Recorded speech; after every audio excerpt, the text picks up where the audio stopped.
Hello students, मैं आपके साथ कुलदीप चारण और you are most welcome in प्रेपेजी ग्रुप। तो अपना जो चैनल का नाम है जिस पे आपको नीट लेवल की स्टडी मिलेगी, तो उसका नाम है प्रेपेजी। ठीक है, प्रेपेजी के बारे में आपको बता देना चाहता हूँ। तो प्रेपेजी का मेन है वी मेक प्रिपरेशन ईजी। ठीक है, तो मैं आपके साथ इस तरीके से कंटेंट डिलीवर करूँगा जिसमें आपको समझने में ज़्यादा प्रॉब्लम ना हो। ठीक है, तो आज का अपना टॉपिक है रेगुलेशन ऑफ यूरिन। दूसरी बात स्टूडेंट्स, आप अपने अकॉर्डिंग कोई भी टॉपिक आपको समझना है जूलॉजी में, तो आप मुझे कमेंट बॉक्स में मैसेज कर सकते हो, जिसके अकॉर्डिंग मैं आपके लिए वो यानी कि बहुत ही अच्छे तरीके से उस टॉपिक को डिलीवर कर सकूं और आपको समझ में आए। ठीक है, तो आपका कोई भी रिक्वायरमेंट हो तो आप उसमें क्या है कि कमेंट बॉक्स में ऐड कर सकते हो। ठीक है, तो आज का अपना टॉपिक है regulation of urine. Regulation of urine का मीन क्या है कि जो यूरिन, इससे पहले अपने टॉपिक पढ़ा था यूरिन फॉर्मेशन, यानी एक्सक्रेटरी सिस्टम में आपने यूरिन फॉर्मेशन पढ़ा होगा, तो उसमें यूरिन फॉर्मेशन की पूरी मैकेनिज्म है। ठीक है, अब यहाँ पे उसको रेगुलेट, उसका रेगुलेशन कैसे होगा, ठीक है, उस टॉपिक के बारे में हम डिस्कस करते हैं। तो यूरिन का रेगुलेशन हम दो तरीके से कर सकते हैं, इसमें दो स्टेप है। तो रेगुलेशन थ्रू एडीएच और रेगुलेशन थ्रू आरएएएस। ठीक है, तो सबसे पहले अपने जो स्टार्ट करते हैं रेगुलेशन थ्रू, सबसे पहले स्टार्ट करते हैं अपने कि regulation through ADH, regulation through ADH. तो अपने बात करते हैं रेगुलेशन थ्रू एडीएच। ठीक है, तो एडीएच के बारे में पहले मैं आपको कुछ जनरल इंफॉर्मेशन बता देता हूं। वैसे एडीएच हार्मोन के बारे में, जो हार्मोन कहां से सिक्रीट होता है वो आप हार्मोन चैप्टर में पढ़ते हो। ठीक है, तो मैं एडीएच के बारे में पहले थोड़ा बता देता हूं आपको। जो एडीएच हार्मोन है, ठीक है, सबसे पहले तो उसकी जो फुल फॉर्म है, ठीक है, जो एडीएच हार्मोन है, एडीएच हार्मोन की फुल फॉर्म है anti diuretic hormone, anti diuretic hormone. ठीक है, देखिए एंटी डायूरेटिक जो हार्मोन है इसको हम वेसोप्रेसिन भी कहते हैं, also known as vasopressin. ADH hormone को हम वेसोप्रेसिन भी कहते हैं। ठीक है, देखो वेसोप्रेसिन क्यों कहते हैं आगे हम डिस्कस करेंगे इसके बारे में। तो देखिए पहले मैं इसके बारे में, एडीएच हार्मोन आपको पता है ब्रेन के अंदर हाइपोथैलेमस ग्लैंड होती है और उसके जस्ट नीचे जुड़ी होती है पिट्यूटरी ग्लैंड। ठीक है, तो एडीएच जो हार्मोन है वो हाइपोथैलेमस सिंथेसाइज्ड करता है। ठीक है, और उसको रिलीज करने का काम है पोस्टीरियर पिट्यूटरी ग्लैंड का। ठीक है, तो मैं यहां पर लिख देता हूं synthesized by hypothalamus, synthesized by hypothalamus but released by posterior pituitary gland। इसको पोस्टीरियर पिट्यूटरी ग्लैंड रिलीज करती है। ठीक है, बनाने का काम किसका? हाइपोथैलेमस। हाइपोथैलेमस जब एडीएच बनाता है तो उसके बाद में वो उसको ट्रांसफर कर देता है पोस्टीरियर पिट्यूटरी ग्लैंड को, और पोस्टीरियर पिट्यूटरी ग्लैंड है वो आगे उसको रिलीज करती है। ठीक है, तो ये तो इसके बारे में कुछ जनरल इंफॉर्मेशन हुई। तो वेसोप्रेसिन, इसको वेसोप्रेसिन भी बोल सकते हैं, ये भी आपको याद रखना है। अब इसको वेसोप्रेसिन क्यों बोलते हैं ये अब अपने डिस्कस करते हैं। ठीक है, देखो तो हमारा टॉपिक है रेगुलेशन थ्रू एडीएच। एडीएच के थ्रू रेगुलेशन कैसे होगा, यानी कि एंटी डायूरेटिक हार्मोन कैसे इसको रेगुलेट करेगा। नेक्स्ट देखो, अब मैं एक कंडीशन लेता हूं। ठीक है, जैसे ये यानी कब सीक्रेट होता है, एक कंडीशन है जैसे कि अपनी बॉडी में मान लो कि फ्लूइड डेफिशिएंसी होगी, बॉडी में फ्लूइड की डेफिशिएंसी होगी, फ्लूइड कम हो गया, नॉर्मली मैं बोल सकता हूं वाटर कम हो गया। ठीक है, या फिर मैं ऐसे लिख दूं इसको ओस्मोलैरिटी इंक्रीज हो गई। ठीक है, अब what is osmolarity? Concentration of salt and demand of water. ठीक है, यानी डिमांड ऑफ वाटर की डिमांड बढ़ी है, बॉडी में वाटर की डेफिशिएंसी हो गई। ठीक है, यानी कि डिहाइड्रेशन हो गया, सीधा सा ऐसे भी लिख सकते हैं डिहाइड्रेशन, इसको हम डिहाइड्रेशन भी बोल सकते हैं। फ्लूइड कम हो गया, या फिर ऐसे बोल दो कि ओस्मोलैरिटी बढ़ गई, या फिर ऐसे बोल दो कि डिहाइड्रेशन हो गया, या फिर आप ऐसे बोल दो कि बीपी लो हो चुकी है। ये जो चारों कंडीशन है, यानी कि ये है, यानी कि फाइनली एक ही चीज है। ठीक है, तो फ्लूइड कम हो गया, ओस्मोलैरिटी यानी कि डिमांड ऑफ वाटर बढ़ा है। ठीक है, डिहाइड्रेशन हो गया यानी कि पानी की कमी हो गई, बीपी लो हो गया यानी कि ब्लड में फ्लूइड कम हो गया, तो जो यानी कि जो ब्लड है उसका यानी ब्लड प्रेशर भी कम हो जाएगा, यानी कि बीपी लो हो जाएगी। सिंपल सी बात है। अब ध्यान रखना, जब ऐसी कंडीशन आ जाती है बॉडी के पास, तो इस टाइम बॉडी क्या एक्शन लेती है, सबसे इंपॉर्टेंट बात यह है। और आपको पता है यूरिन फॉर्मेशन आपने टॉपिक पढ़ा है, उसमें क्या होता है कि यूरिन फॉर्मेशन क्यों हुआ, क्योंकि नाइट्रोजनस वेस्टेज है, जैसे यूरिया बनता है हमारी बॉडी में, उसको बॉडी से बाहर निकालना है, ठीक है, क्योंकि वो टॉक्सिक सब्सटेंस है, ठीक है, उसको प्रॉपरली बॉडी से बाहर निकालना है, इसलिए उसमें वाटर की भी जरूरत होती है। अब आप एक बात सोच के देखो कि हमारी बॉडी में वाटर की डेफिशिएंसी हो गई, तो हमारी बॉडी एक एक्शन लेगी कि उस यूरिन के थ्रू जो वाटर का लॉस हो रहा है उसको रोकेगी, ठीक है, यूरिन के थ्रू जो वाटर का लॉस हो रहा है उसको बॉडी हमारी रोकेगी जब तक वाटर हमारी बॉडी में इंटेक ना हो तब तक, ठीक है। तो इसमें देखो क्या एक्शन लेती है, इसको अपने पढ़ते हैं, ठीक है। देखिए कि फ्लूइड ऑस्मोलरिटी बढ़ी, डिहाइड्रेशन हुआ, बीपी लो, ठीक है। इस टाइम ध्यान रखना क्या होता है कि मैं लिखता हूं osmo receptors of hypothalamus, osmo receptor of hypothalamus are stimulated. देखिए कि ओस्मोलरिटी बढ़ी, ध्यान रखना एक चीज कि हाइपोथैलेमस आपने नर्वस सिस्टम में पढ़ा होगा, हाइपोथैलेमस क्या है, थ्रस्ट सेंटर, ठीक है। जब अपने को प्यास लगती है, सॉरी यानी बॉडी की जो बॉडी में यानी वाटर की डेफिशिएंसी होती है, कमी होती है, उस टाइम ध्यान रखना प्यास लगाने का काम कौन करता है, हाइपोथैलेमस ही करता है, ठीक है। तो यानी कि ओस्मोलरिटी क्या है, डिमांड ऑफ वाटर, यानी इसमें ओस्मो रिसेप्टर्स होते हैं, हाइपोथैलेमस के पास ओस्मो रिसेप्टर्स है। ओस्मो रिसेप्टर क्या करेगा कि ओस्मोलरिटी को चेक करेगा, ओस्मोलरिटी को चेक करेगा, यानी कि वाटर की डेफिशिएंसी है, ठीक है, डिहाइड्रेशन हो गया, इस चीज को वो चेक करेगा। तो उस टाइम हमारी बॉडी यानी कि हाइपोथैलेमस है वो क्या एक्शन लेगी, देखो आप ध्यान से सुनना। अब क्या होगा, osmo receptors of hypothalamus are stimulated, तो एडीएच रिलीज होगा, ADH released from posterior pituitary gland, posterior pituitary gland से एडीएच हार्मोन रिलीज होगा, सिंपल सी बात है, ठीक है। अब देखो एडीएच क्या करेगा, एडीएच के यहां पे डुअल फंक्शन, देखिए एडीएच ध्यान रखना कि एडीएच यहां पे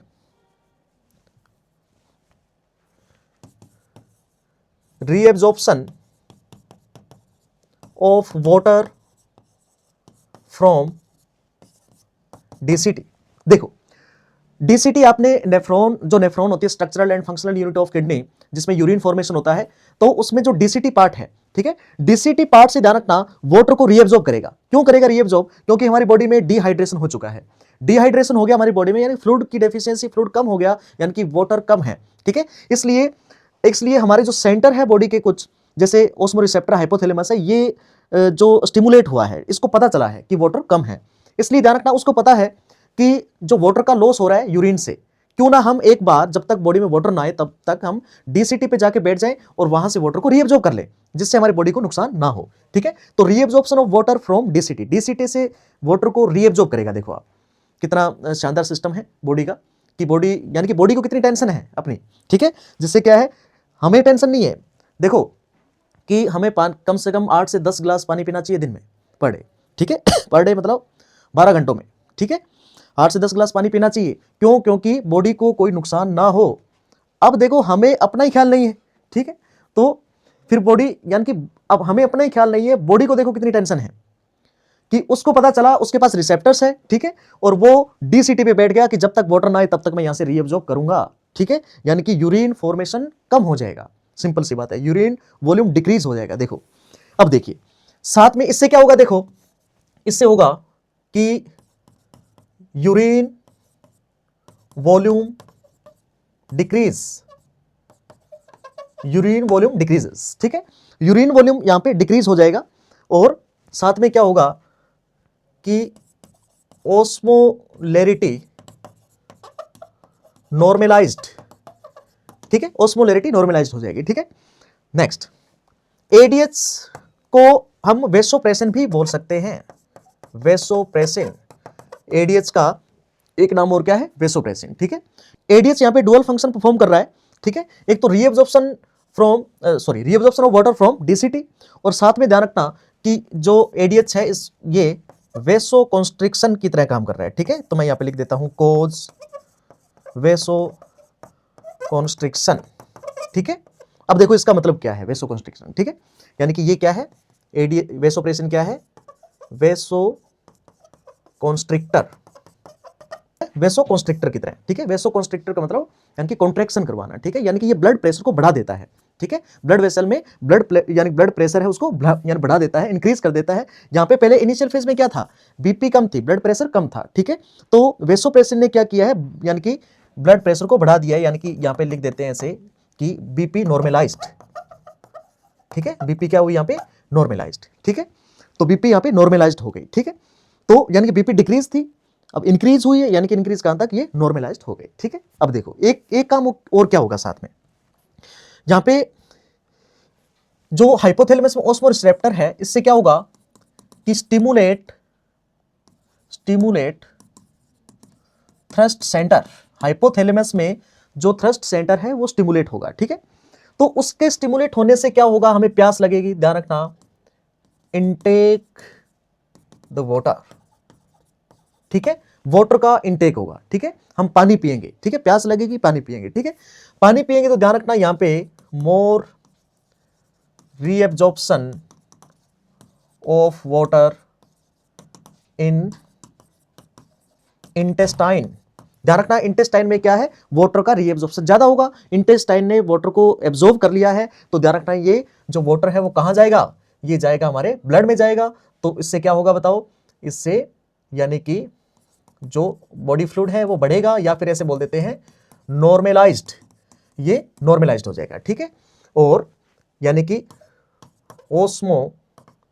ओस्मोलैरिटी भी नॉर्मलाइज्ड, ठीक है। तो ऑल ओवर हम बात करें तो ये सारे फंक्शन एक दूसरे से रिलेटेड है, यानी कि ऑल ओवर हमारी बॉडी में ये जो एडीएच क्या कर रहा है कि यानी कि जो बॉडी फ्लूइड है उसको नॉर्मलाइज्ड कर रहा है, ठीक है। यानी बॉडी फ्लूइड की डेफिशिएंसी हो गई थी तो उसको नॉर्मलाइज्ड कर रहा है, ठीक है। तो ध्यान रखना कि ये एडीएच के थ्रू जो रेगुलेशन है वो था, सिंपल सी बात है कि ADH anti diuretic hormone also known as vasopressin hormone, ठीक है। उसके डुअल फंक्शन है, एक तो ये डीसीटी से क्या है कि वाटर को रीएब्जॉर्ब करेगा, और साथ में ध्यान रखना वेसोप्रेसिन का काम है ये एज ए वेसो कॉन्स्ट्रिक्टर की तरह काम करता है, यानी कि बीपी को इंक्रीज करता है, यहाँ पे कम है तो ये नॉर्मलाइज हो जाएगी, ठीक है। ओस्मो रिसेप्टर होते हैं हाइपोथैलेमस में, ठीक है, इससे थ्रस्ट सेंटर, ठीक है। तो इससे हमें प्यास लगेगी, ठीक है, और प्यास लगेगी, ध्यान रखना हम इंटेक करेंगे वाटर को ज्यादा इंटेक करेंगे तो more reabsorption of water in intestine, तो इससे क्या होगा, फ्लूइड नॉर्मलाइज्ड या फिर ओस्मोलैरिटी नॉर्मलाइज्ड, ठीक है। तो ये हमने वो कंडीशन पढ़ी है कि जब हमारी बॉडी में वाटर की डेफिशिएंसी हो जाए, ठीक है। तो अब अपने बात करते हैं, देखो वाटर की डेफिशिएंसी, डिहाइड्रेशन होने पे एक तो ये सिस्टम काम करता है रेगुलेशन थ्रू एडीएच, और इसके साथ साथ एक सिस्टम और काम करता है जिसको हम डिस्कस कर रहे हैं, यानी कि अब मैं बात करता हूं यहां पे regulation, second number, regulation through RAAS, regulation through RAS, ठीक है। देखो इसकी बात करते हैं हमने, रेगुलेशन थ्रू RAS, एक सेकेंड, देखिए रेगुलेशन थ्रू RAAS, ठीक है। अब सबसे पहली बात कि हम बात करते हैं RAAS की फुल फॉर्म, देखिए RAS की फुल फॉर्म है renin angiotensin aldosterone system, renin angiotensin aldosterone system, ठीक है। तो इसके थ्रू रेगुलेशन कैसे होगा, ये यानी कि रेगुलेशन कैसे करेगा, तो अभी अपने समझते हैं, ठीक है।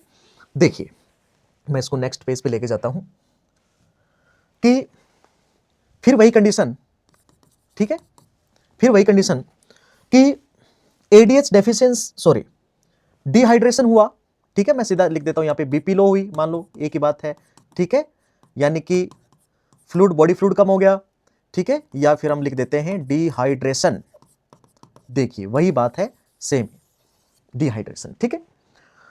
तो इसमें देखो कौन कौन से सिस्टम जो काम करते हैं, ठीक है, देखिए एएएस के थ्रू रेगुलेशन, ठीक है। देखिए इससे पहले मैं आपको छोटी सी बात बताना भूल गया, जो रेनिन है, ठीक है, तो ध्यान रखना renin released from Jejy cells when blood pressure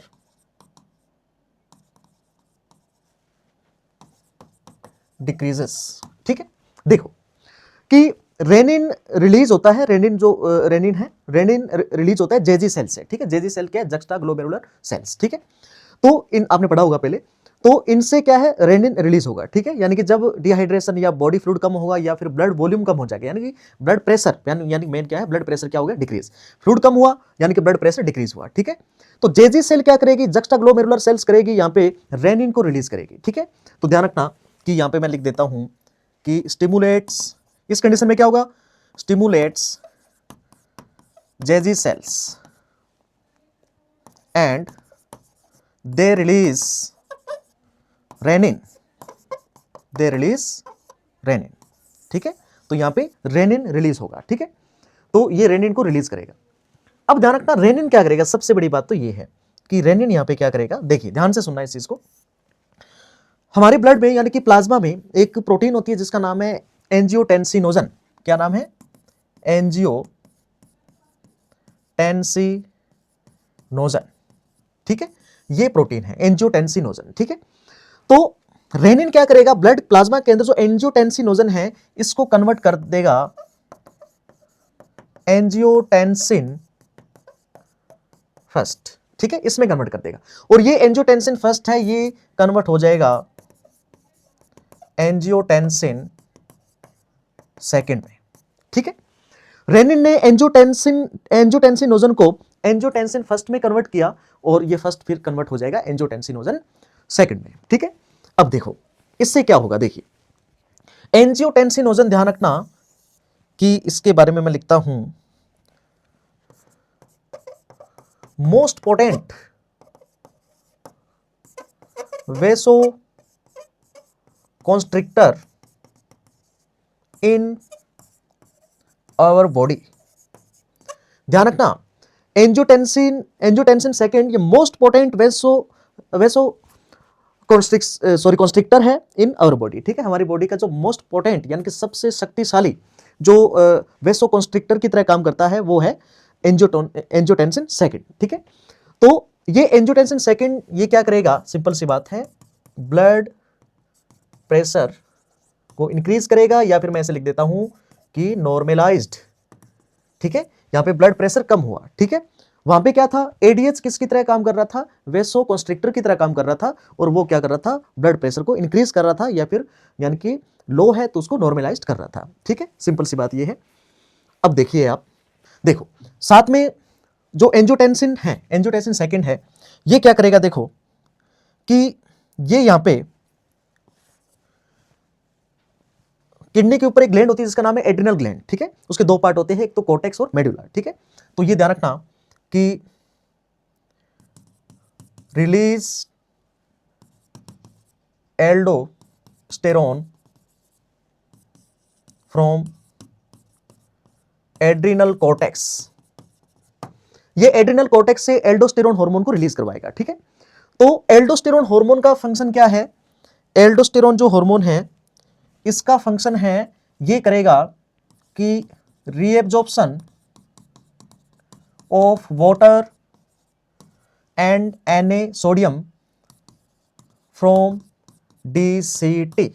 ये DCT से ध्यान रखना कि वाटर और जो सोडियम को क्या है? रीएब्जॉर्ब करेगा, ठीक है। वही कंडीशन यानी कि ब्लड वॉल्यूम डिक्रीज हो गया, ठीक है, डिहाइड्रेशन हो गया। तो एक सिस्टम ये भी काम करेगा, दो सिस्टम काम करते हैं हमारी बॉडी के, ठीक है। तो कि बॉडी में जो वाटर की डेफिशिएंसी ना हो जाए, डिहाइड्रेशन ना हो जाए, जिससे ध्यान रखना बीपी लो हो जाएगी। बीपी लो होगी तो प्रॉपर न्यूट्रिएंट्स है और ऑक्सीजन है वो डिलीवर नहीं हो पाएगी हमारे टिश्यूज तक, ठीक है, जिससे बहुत बड़ी प्रॉब्लम क्रिएट हो सकती है। तो इसलिए ध्यान रखना बॉडी ने बहुत ही सोच समझ के काम कर रही है, ठीक है। तो कहने की बात है कि बॉडी कितनी एक्टिव है, ठीक है, यानी कि उसको अपनी कितनी टेंशन है। देखिए तो reabsorption water and sodium from DCT, ठीक है। इससे देखो क्या होगा? इससे वही बात यानी कि blood volume normalized, blood volume क्या होगा? यहाँ पे नॉर्मलाइज्ड होगा, ठीक है। ध्यान रखना ये चीज, ब्लड वॉल्यूम नॉर्मलाइज्ड हो जाएगा, ठीक है, और बीपी नॉर्मलाइज्ड हो जाएगी, ठीक है। यानी कि यही बात है, दोनों ये सब मिलजुल के काम कर रहे हैं, ठीक है। तो सिंपल सी बात, डिहाइड्रेशन, ब्लड वॉल्यूम डिक्रीज हुआ, स्टिमुलेट हुई जेजी सेल और उन्होंने रिलीज किया रेनिन। रेनिन ने क्या किया? हमारे ब्लड में जो एंजियोटेंसिनोजन है, ठीक है, उसको कन्वर्ट किया उसने एक्टिव, यानी कि ऐसे मान लो कि वो इनएक्टिव था, काम नहीं कर रहा था, ठीक है। तो ये रेनिन आया तब काम करने लगा, यानी कि रेनिन ने इसको उठाया कि भाई साहब उठो, ठीक है, एंजियोटेंसिन फर्स्ट में और ये सेकंड में कन्वर्ट हुआ, और इसके डुअल फंक्शन यहां पे देखो, एंजियोटेंसिन के सेकंड के डुअल फंक्शन, ये एड्रिनल कॉर्टेक्स से एल्डोस्टेरोन हार्मोन भी रिलीज करवा रही है, जिससे ये डीसीटी पे जाके बैठ जाएगा और वहां से डायरेक्ट वाटर को रीअब्सॉर्ब करेगा। ठीक है, और साथ में ये वेसो कंस्ट्रिक्टर की तरह बिहेव कर रहा है, काम कर रहा है, जिसमें ब्लड प्रेशर को बढ़ाएगा, फाइनली बीपी नॉर्मलाइज हो जाएगी, ब्लड वॉल्यूम नॉर्मलाइज। ठीक है, तो स्टूडेंट्स ये अपना जो रेगुलेशन ऑफ यूरिन जो टॉपिक है वो कंप्लीट हुआ। ठीक है, एक छोटी सी बात, यदि आपकी कोई भी रिक्वायरमेंट है टॉपिक की, तो आप मुझे कमेंट बॉक्स में मैसेज कर सकते हो कि सर हमें जूलॉजी में ये टॉपिक जो आप डिलीवर करो। ठीक है, तो this was all about regulation of urine. ठीक है, थैंक यू।